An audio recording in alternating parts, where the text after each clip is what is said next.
Muy buenos días, sean bienvenidos a nuestro podcast, que está presentado por Catalina Castilla, Sara Pérez y Tania León. El día de hoy les venimos a hablar de un filósofo muy importante, que influyó de una manera significativa. El día de hoy les venimos a hablar sobre Edmund Husserl. Nació el 8 de abril de 1859. Bueno, él nació en la República Checa. Comenzó su carrera académica estudiando matemáticas en Viena, donde fue influido por filósofos como lo fue Brentano, quien despierta un profundo interés por la filosofía. Inicialmente, Husserl se dedicó a la lógica y a las matemáticas, pero digamos que su pensamiento como tal estaba en la naturaleza de la conciencia y a las experiencias humanas. Pero ustedes se estarán preguntando, Tania, ¿cómo él aplicó? Pues justamente les vengo a hablar de eso. Husserl aplicó su filosofía fenomenológica para investigar y abordar una amplia gama de problemas filosóficos.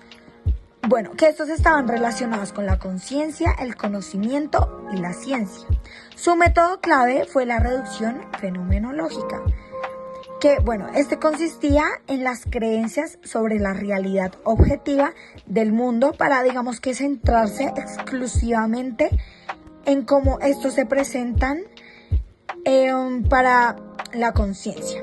A través de este proceso, Husserl buscaba examinar las experiencias humanas de manera directa y sin distorsiones, claramente. Y enfocándose en cómo percibimos y contribuimos al sentido del mundo. Algo que quiero recalcar es que Husserl aplicó el conocimiento y la percepción, aplicando, esto para entender cómo la mente humana percibe y conoce el mundo. Él argumentaba que el conocimiento no debe limitarse a los datos objetivos y científicos, sino que al contrario, se deben considerar a la experiencia subjetiva, como anteriormente lo había mencionado, a través de la internacionalidad. Y él mostró que la conciencia siempre está dirigida hacia algo. Es decir, que toda percepción está relacionada con un objeto. Bueno, él también habla sobre la crisis de la ciencia. En su libro, que justamente se llama La crisis de la ciencia europea, él aplica su análisis para criticar el rumbo que había tomado a la ciencia moderna. Y que él señalaba que la ciencia se había vuelto excesivamente enfocada en el objetivo y lo cuantificable, dejando que esto al lado de la dimensión subjetiva vivida de la experiencia humana. Y según Husserl, esto había llevado a una crisis moral y espiritual, ya que esto, se ignoró demasiado al sentido y al valor.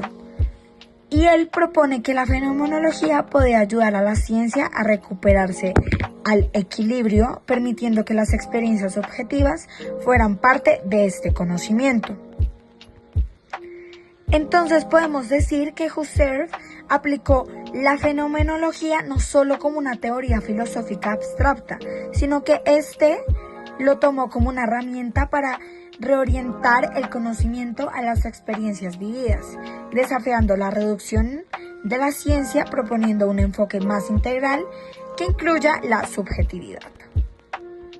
Bueno, después continuamos con el pensamiento de este filósofo, que para empezar, el pensamiento de Edmund se basaba más que todo en la fenomenología. Pero, ¿qué es esto? Esto es una forma de filosofía que estudia el mundo respecto a las manifestaciones de los seres y acciones.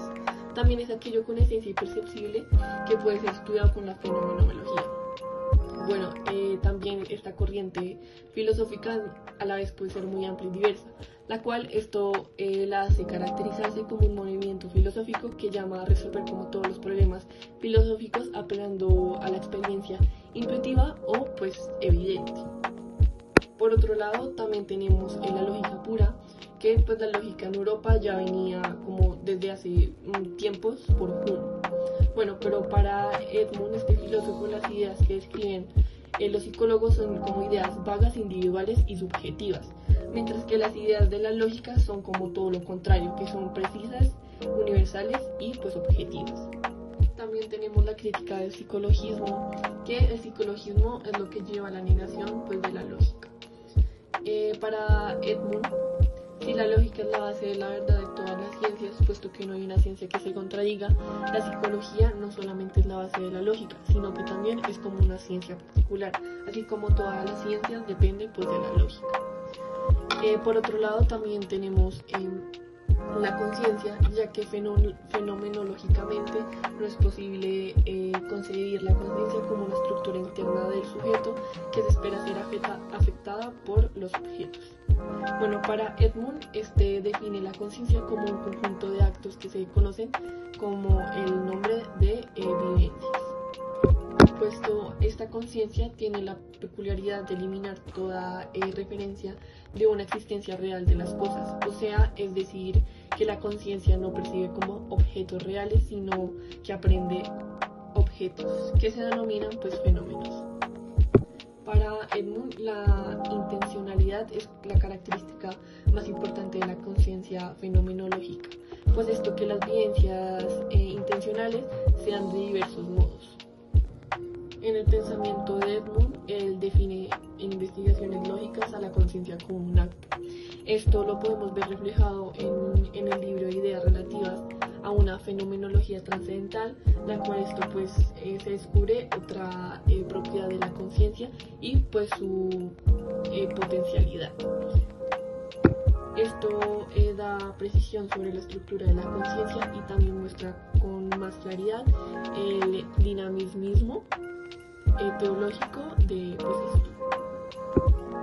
Ya para cerrar el pensamiento de este filósofo, en la época se había extendido una fe ciega a las ciencias positivistas, que era como el que estudiaba pues, los hechos reales, la cual pues para ese entonces en la psicología se establecía como una base teórica.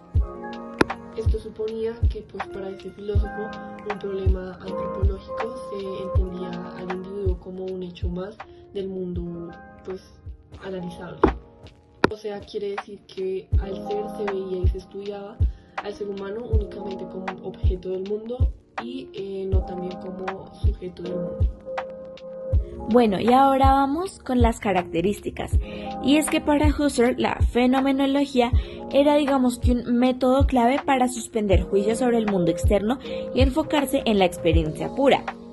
Además de que la conciencia a la que él digamos que estaba dirigida era hacia algo, es decir que la conciencia siempre tenía la conciencia de algo.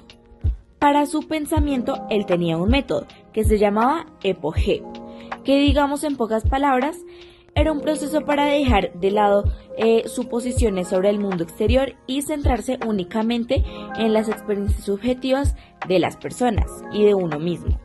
Bueno, también estaba la idea del noema y noesis, y es que diferenciación entre el acto de conciencia, es decir, noesis, y el contenido de lo que se percibe, es decir, noema. También es importante expresar que durante la fenomenología de Husserl, digamos que se buscaba entender cómo es posible el conocimiento objetivo partiendo de la experiencia subjetiva que uno tenía a través de la vida. Aunque si nosotros nos ponemos a analizar y a ver sus escritos y todo, pues lo que él decía es que él hacía una crítica muy dura a la desvinculación entre las ciencias naturales y la experiencia de la vida, ya que él siempre ponía más peso. Pero bueno, te estarás preguntando, ¿la fenomenología sí tuvo impacto en la sociedad y si nos sirvió, nos contribuyó a nosotros de algo? Y la respuesta es afirmativa, ya que por ejemplo en la psicología la fenomenología influenció la psicología existencial y humanística, o también la filosofía de la mente, ya que esta se utilizó para estudios de la conciencia y la mente, e incluso en la ética, ya que la fenomenología de la intersubjetividad y su impacto en la ética fue desarrollada para poder crear investigaciones para afirmar ciertos ideales. Bueno, pero actualmente, ¿cómo se ve la fenomenología? Y es que, por ejemplo, hay estudios de ciencias cognitivas, teoría literaria, teoría de medios y más gracias a esta misma que había creado la fenomenología, ¿no? Bueno, y de esto pudimos ver de que sí, la fenomenología tuvo una influencia y un impacto muy importante en el contexto cultural y filosófico a nivel mundial.